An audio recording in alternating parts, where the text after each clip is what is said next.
are Locked On Blue Jays, your daily Toronto Blue Jays podcast. Part of the Locked On Podcast Network, your team every day. I am Craig Ballard. I am Locked On Blue Jays. I am thankful that you're choosing to spend part of your day talking Toronto Blue Jay baseball with me.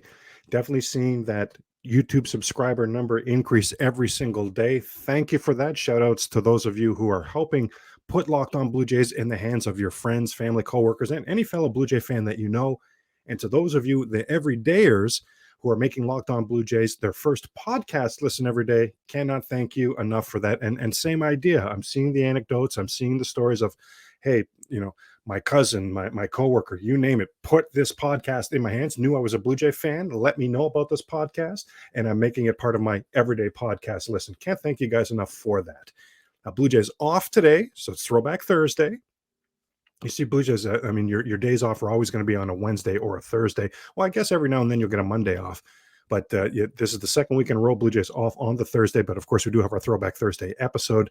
Now, going to start with a Throwback Thursday to a player that I know a lot of people in the hashtag Next Level fan base still wish was a Toronto Blue Jay. Still wish, hey, Craig, I wish you didn't have content to talk about this guy as a former Blue Jay in a throwback context, because we loved them, and that was Teoscar Hernandez. And it was easy to love Teo, right? I fully get it. I love them as well. Now, that said, I did understand the trade itself of Teo, but let's deep dive Teo's time as a Toronto Blue Jay. Now, to do that, if you're talking Teo with the Blue Jays, first thing you need to do is go all the way back to 2016 as the Blue Jays would trade Drew Hutchison. Now, remember now in 2015, so just the previous season, Drew Hutchison was the opening day starter, right? He was a big-time Blue Jay at one point, big-time Blue Jay prospect, hopeful of being a big-time Blue Jay prospect at one point. Had hit hard times in 2016. His time, was pretty much done with the Blue Jays. He was traded to the Pittsburgh Pirates for Reese McGuire. How about that? Did you know that's how the Jays got Reese McGuire in exchange for Drew Hutchison? Harold Ramirez. Yeah, that Harold Ramirez, the one kicking absolute butt for the Tampa Bay Rays.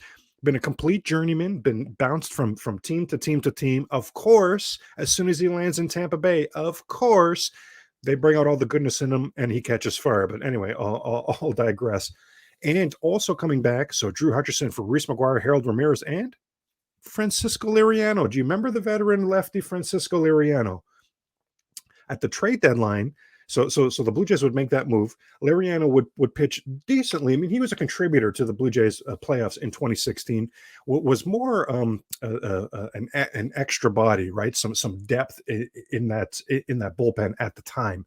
Now, fast forward to the very next season. So the very next trade deadline, 2017. Blue Jays trade him to the Astros for Nori Aoki and a prospect for Liriano. Now, Liriano would go to that was the cheating Astros team, 2017. He would go there and pitch very well for them, actually, in the playoffs. But we know, historically speaking, boy, did we ever uncover things about that 2017 Astro team. Anyway, well, I waited and waited and waited for the announcement of who that prospect was going to be, because I actually hoped it was going to be Teoscar Hernandez. Teo at the time was the number 9 prospect in Houston's organization, had a gaping, huge hole in his swing, but I thought I could see potential there, and I wondered if Houston would be willing to shore up that bullpen with the veteran lefty and Liriano. I wondered if they'd be willing to part with a top 10 prospect like Teo. Finally, word came down. It was Teoscar Hernandez. Now, Teo would go on to fix that hole in that swing. You want to say the hole in the swing, if you take your mind's eye to the early days of Teoscar Hernandez as a Blue Jay, every single at bat, slider down and away out of the strike zone. Teo was willing to play those little reindeer games of the pitchers, right? He chased. Then a fastball up, elevated out of the strike zone, chase again. And the third pitch, back to that slider, down and away out of the strike zone, strike 3. 3-pitch strikeout, and not even one of the pitches even spent 1 millisecond in the strike zone. There were balls the entire way from start to finish. But Teo was he had such a hole in his swing. He was chasing these pitches left, right, and center. As I say, did not even need to throw him a strike to get him out. Well, as time went on, didn't we see him fix that hole in that swing? Didn't we see him be significantly better from a decision standpoint? You know, what pitches am I willing to swing at the plate? Oh boy. He started forcing pitchers into the strike zone much more than he had been in the past, and he became an absolute monster. 2020 and 2021, Teo was a Silver Slugger, top 20 MVP voting in both of those seasons. In 2021, he was an all-star, and of course, right before our very eyes, developed into a fan favorite. Yourself included, yours truly included, but absolutely yes. Now, so far for Seattle, he's hitting in the 240s, does have 5 home runs. His on-base percentage is in the 280s. I mean, that is disgustingly bad. He's actually on pace for, and he's also on pace for the worst OPS of his career. So offensively, not a great start. Those 5 home runs, I mean, that'll work. Everything else for Teo, he hasn't got it going just yet. What's been the pleasant surprise for Seattle is that defense, this guy was an issue for the Blue Jays defensively. I praise him for fixing things offensively. Defensively, he was a liability out there in right field. He's actually playing very good defensively, certainly much better than you might think for Seattle. The offensive woes, but the defense have been so good, he's actually already earned a 0.8 WAR on the season. That would actually tie him for the Blue Jays lead with outfielders with Kevin Kiermaier. Remember, George Springer replaces Teo in right field. George Springer's WAR so far is at minus 0.4. So at the very least on paper, even with Teo struggling offensively, we know that struggling offensively applies to Springer. And so far, Teo has been the absolute superior right fielder to George Springer. Now, who was the asset coming back, of course, was Eric Swanson, was one of the 2 assets coming back. Talk about the other one in a minute here. And Swanson has followed his 1.68 ERA last season with 1.74 this season, outside of the John Schneider, typical blunders, how bad Schneider is with how he uses the bullpen. Outside of that, Eric Swanson has been very good. Now, Teo was the number 9 prospect at the time the Blue Jays traded for him. Now he came to the Blue Jays and instantly became their number 9 prospect. And in that trade, it wasn't just Swanson. Adam Macko came back and instantly became the Blue Jays' number 9 prospect.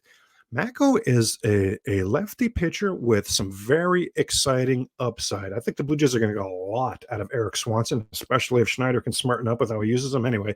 But Adam Macko, oh boy, this guy's going to contribute to the big leagues, to the Blue Jays on the big league level.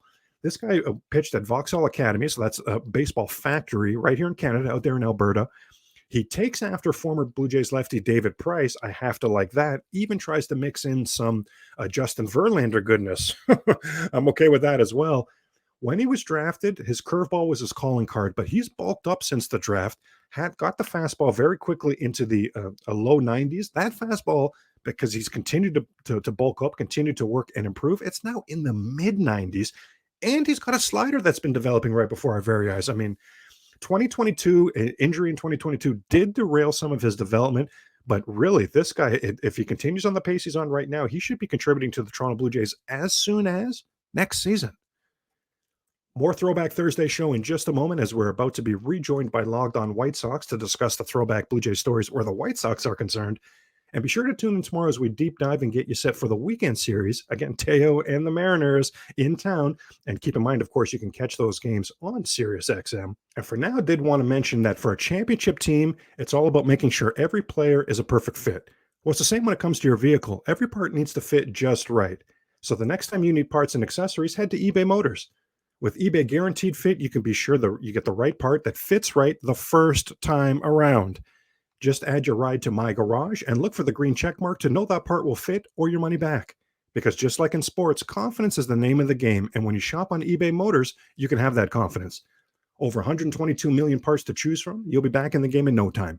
I mean, after all, it's easy to bring home a win when the right parts are guaranteed. So get the right parts, the right fit, the right prices at ebaymotors.com. Let's ride. Eligible items only. Exclusions apply. Throwback Thursday. Craig Ballard, Locked On Blue Jays with you. Had to get Nick Morawski from Throwback White Sox back in the mix for this Throwback Thursday conversation. You might not think that on the surface, Blue Jays and White Sox have a lot of history together, have never been in the same division together, but there's definitely history here. There's definitely history here between these two teams.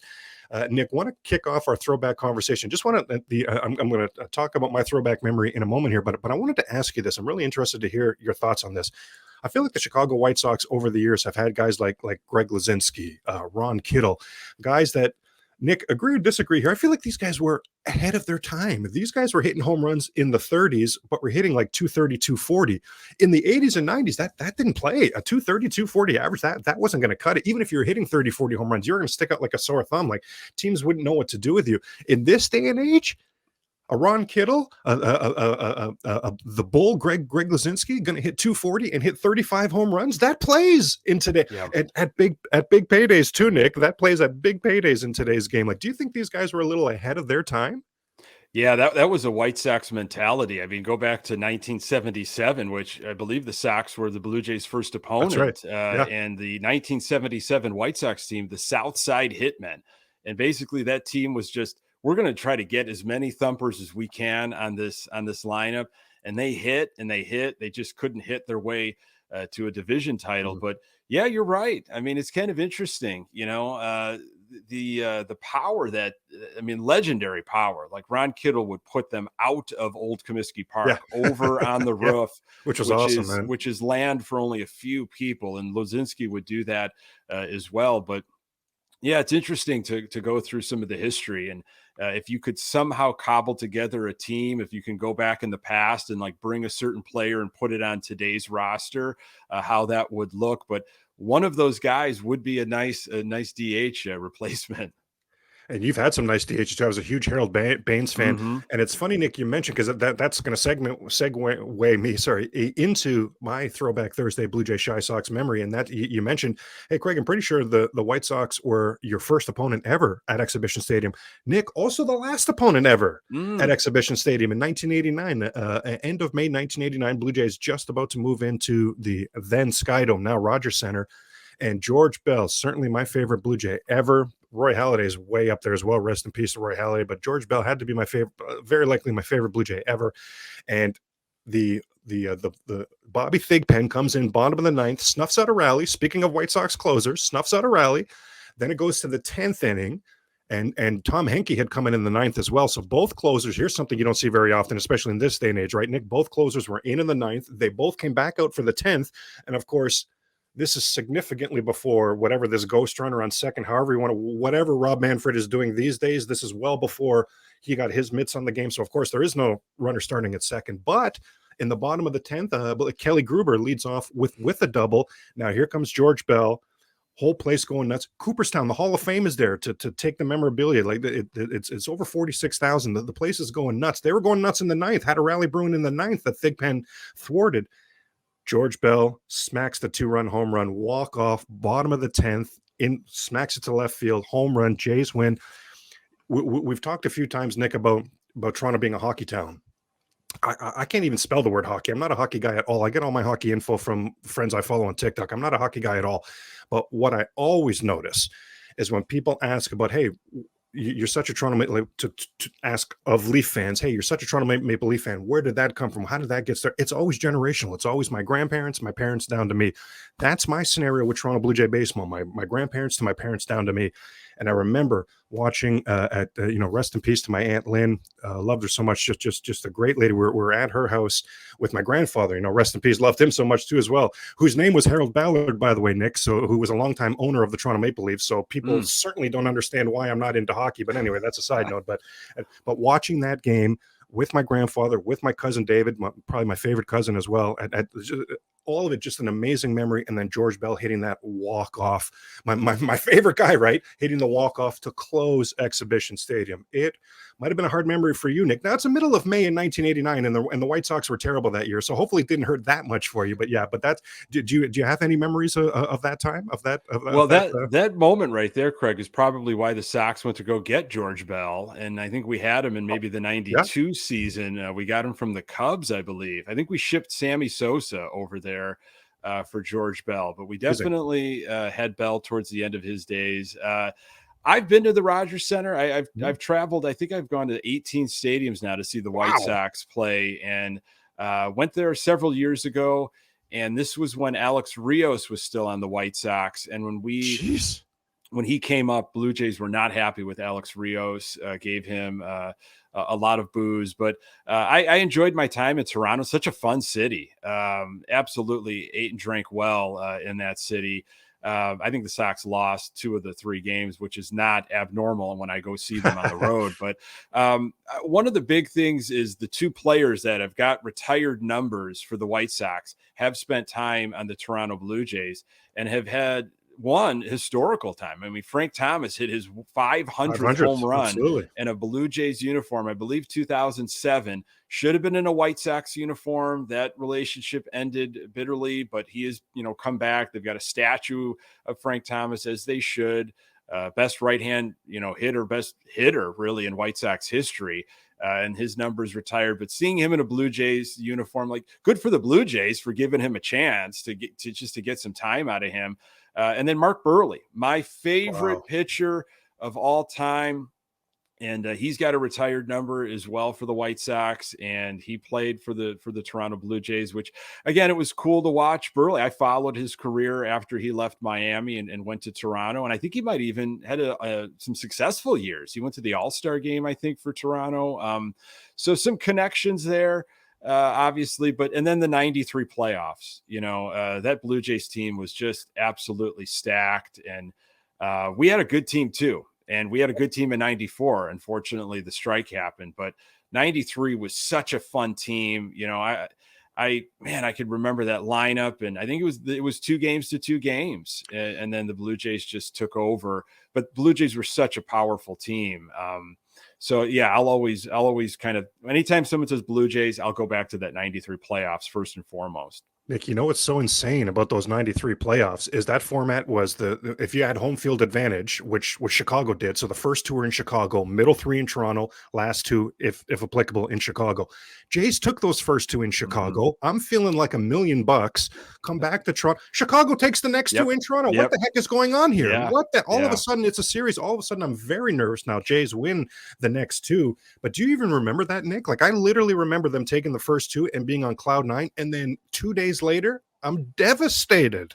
Yeah. I was a teenager, I obviously, like, following the game back then was so different. You weren't able to just pull something up on your phone or tablet, or, you didn't have Sirius XM or so, but we were listening, obviously I was in the suburbs of Chicago. And again, like you, 4th generational White Sox fan, just born into it from previous generations. That's where I got my fandom. So we had it in the car, and my dad is, going crazy. And, but I remember that team especially. And then I remember 94, because it was like, okay, well, we didn't get there in 93, but we ran it back, and they were such a good team in 94. And we didn't have a terribly big lead on the Indians, on Cleveland, but you just felt like this could be it. And then obviously the strike, and then things went really wrong for the Sox throughout the 90s. Was Bo still on that 94 team?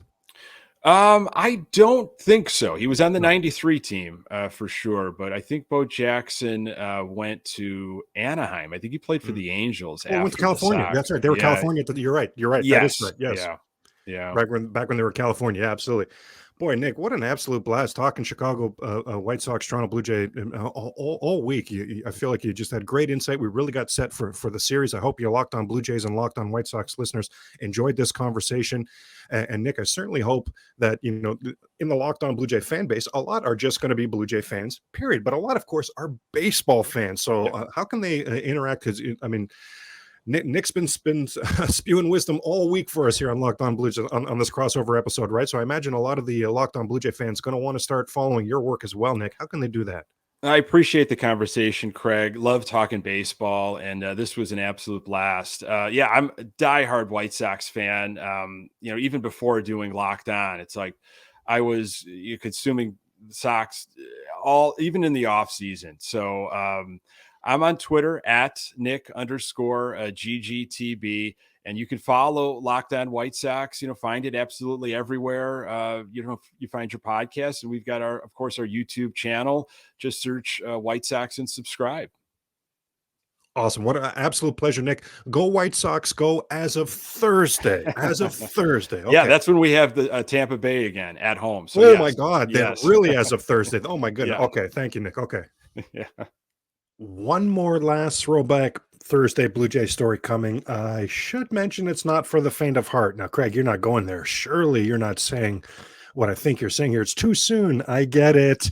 But it is Throwback Thursday, and the Seattle Mariners are in town. So I do feel like I need to throw it back to last year's playoff series. Oh, boy. Too soon for a lot of, I know, but hopefully it'll be a good segment that you'll enjoy anyway. This show is brought to you in part by BetterHelp. You know, I'm always learning new things about myself. I'm a person who's comfortable in my own skin, but just as soon as I feel like I've mastered something, though, something new comes along for me to overcome. Now, we weren't meant to do all of this by ourselves, whether through friends, family, we all need someone to talk to. What if you feel like there's no one you can turn to, though? Well, there's always help out there. BetterHelp, Help, BetterHelp connects you with a licensed therapist who can take you on that journey of self-discovery from wherever you are. It's entirely online, designed to be convenient, flexible, and suited to your schedule. Just fill out a brief questionnaire and get matched with a licensed therapist and switch therapists at any time for no additional charge. Discover your potential with BetterHelp. Visit betterhelp.com/lockedonmlb today to get 10% off your first month. That's BetterHelp. Again, help is HELP.com/lockedonmlb. Throwback Thursday. Oh boy. As I say, hey, Mariners in town, weekend series. I've got to go there. I'm sorry, I've got to go there. Craig Tucson, I know. I've got to go there. I mean, we all still have bad dreams about that game 2 in particular, debacle. Side note, I mean, John Schneider clearly has learned nothing from his blunderific bullpen decisions that game, but that's for another segment on another day of Locked On Blue Jays. But I wanted to mention that a lot of what allowed the Mariners back in that game 2 was horrific defense, in particular Raimel Tapia, the bane of my existence. He's one of the worst players I've ever seen in my entire life. Okay, I'll digress here. But Raimel Tapia in that outfield defense really was atrocious, really opened the door for that Seattle comeback. Yes, John Schneider's decisions didn't help, but the bullpen had, the outfield, in particular the defense, had blunders. Now consider the 2023 Toronto Blue Jays. Massive improvements to this outfield defense to the point where I literally don't even think that same Seattle comeback is even possible against the 2023 Toronto Blue Jays. Now, even with that said, I want to go back to game 1, as I feel like that was the key to this series. And what I'm really referring to is right out the gate. Take your mind's eye back. I mean, literally to the first batter of this series, Alek Manoah versus Julio Rodriguez. Manoah has Rodriguez 0-2, and Manoah himself has said he started daydreaming, had him at 0-2. He was daydreaming about throwing the third pitch as fast, as hard as he could. He was picturing that swing and a miss strike 3 and the roof coming off the Rogers Center and Alek Manoah going nuts and the whole place going nuts. This is what he was picturing. He fully acknowledges that it took him right out of his mindset as far as making sure his fundamentals were on point for that pitch. And what happened? Pitch got away from him. It's an 0-2 hit batsman to lead off the game. Oh boy. Then a bloop single. Couldn't you already know that was going to happen? I mean, this is baseball, right? The other team makes a mistake. It opens the floodgates. Oh boy. So a hit batsman on an 0-2 pitch, a bloop single. Very next batter hits a 3-run home run. And just like that, mere minutes ago, Alek Manoah was daydreaming about how awesome this strike 3 is going to be. Now, fast forward a few minutes later, it's 3-0 Seattle, and the Blue Jays would never get in that game. Game was really, we didn't know it at the time, but the game was really over in that moment. And I say that because Mariners starter Luis Castillo, he found a formula right away in this game to beat the Blue Jays right-handed hitters. And what do we know about the 2022 Blue Jays? It was all right-handed hitters. Absolutely insane. But that game 2 collapse wouldn't happen with the 2023 Blue Jays. Well, the game 1 dominance, I don't think that could happen versus the 2023 Blue Jays either. Still going to see stellar pitching performances versus the Blue Jays this season. Absolutely yes. May even see stellar pitching performances against the Blue Jays in the playoffs. All of that is still on the table. Of course, it's baseball. All of that is still on the table. Yes. But the idea of a pitcher finding one thing that works against one set of hitters from one side of the plate, that's not available versus the 2023 Toronto Blue Jays. A lot of flexibility now in this lineup. That'll do it for Throwback Thursday here on Locked On Blue Jays. Keep it locked on the Locked On Network if you're a fantasy baseball fan and checked out Locked On Fantasy. See you tomorrow when we deep dive the weekend series between your Toronto Blue Jays and the Seattle Mariners. And a reminder, all those games are available on SiriusXM. Close it out like we love to do with the words from the late, great Tom Cheek, one of the absolute moments, not just in Blue Jay history, in baseball history. Touch them all, Joe. You'll never hit a bigger home run in your life.